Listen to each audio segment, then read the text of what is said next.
Friends, मैं doctor उपासना त्यागी welcome करती हूँ आप सभी का अपने YouTube channel doctor mom remedies में। आज की वीडियो में हम बात करने वाले हैं कि अगर आपने एमटीपी किट ली है, अबॉर्शन किट ली है, तो उसके बाद आप कुछ गलतियां तो नहीं कर रही हैं, उनका ध्यान रखना है।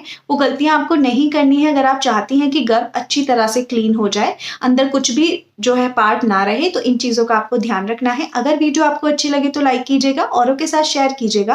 कोई क्वेरी हो मैं कमेंट कर सकते हैं और चैनल को सब्सक्राइब कर लीजिए, नोटिफिकेशन बेल आइकन ऑन कर दीजिए कि आने वाली सभी वीडियोस की नोटिफिकेशन मिले। और अगर आप चाहें तो मुझे इंस्टाग्राम पर भी फॉलो कर सकते हैं।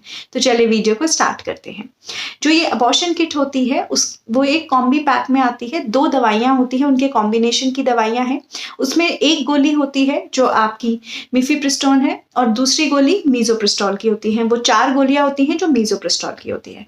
अगर हम मिफी की बात करें तो मिफी काम करती है बेसिकली जो प्रोजेस्टेरॉन नाम का हार्मोन है उसको कम कर देती है, उसको ब्लॉक कर देती है। और जो प्रोजेस्टेरॉन है वो रिस्पॉन्सिबल होता है प्रेगनेंसी को आगे ले जाने के लिए, प्रेगनेंसी के ग्रोथ के लिए। तो अगर वो हार्मोन को बंद कर देगी, ब्लॉक कर देगी, तो वहीं पर जो प्रेगनेंसी है वो रुक जाएगी। पर अभी वो महिला के शरीर के अंदर ही है। उसे बाहर निकालने में मीजोप्रिस्टोल नाम की जो वो 4 गोलियां हैं उनका बहुत बड़ा रोल है।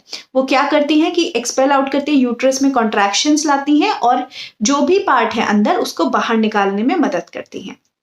तो आपको जो मेन फोकस है, जो मेन ध्यान रखना है, वो मीजोप्रिस्टोल की जो टैबलेट है उनके साथ कुछ एहतियात हैं, कुछ चीजें हैं जिनका ध्यान रखना है। जो ये मीजो वाली दवाई होती है ये बहुत ज्यादा हीट से सेंसिटिव होती है। मतलब अगर बहुत गर्म जगह पे रख देंगे तो दवाई की इफेक्टिवनेस कम हो जाती है, दवाई उतनी अच्छी तरह से काम नहीं कर पाती है।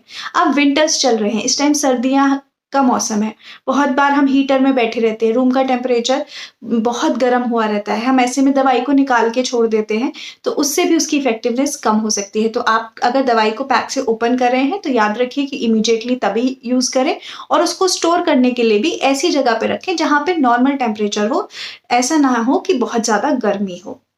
दूसरा आपको ये याद रखना है कि ये जो दवाइयां हैं ये मॉइस्चर से भी बहुत ज़्यादा सेंसिटिव हैं और अगर इनके अंदर नमी आ जाएगी, मॉइस्चर आ जाएगा, तो इन दवाइयों की जो एफिकेसी है, जो ये काम करने की इनकी क्षमता है, वो कम हो जाएगी। और इनकी क्षमता कम होने की वजह से क्या होगा कि इनका जो मेन रोल है कि ये गर्भाशय में जो वो अबॉर्शन के बाद बच्चा रह गया है, जो पार्ट्स रह गए हैं, उनको वो बाहर निकालने में हेल्प कर रही हैं, तो वो उतने अच्छे से नहीं निकाल पाएंगी और कुछ ना कुछ रह जाएगा।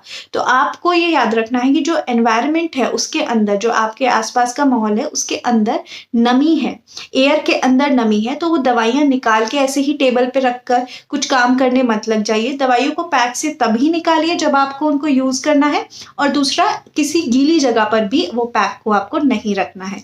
ये 2 बहुत इंपॉर्टेंट फैक्टर हैं जिनका आपको ध्यान रखना है अगर आप चाहती हैं कि जो आपकी मीजोप्रिस्टोल की 4 गोलियां हैं वो सही तरह से आपके गर्भाशय के अंदर से जो अनवांटेड प्रेगनेंसी है या जो पार्ट्स रह गए हैं उनको बाहर निकाले और उसको प्रॉपरली क्लीन करें। सो आई होप इस वीडियो से आपको समझ आ गया होगा कि आपको इन 2 फैक्टर्स का ध्यान जरूर रखना है।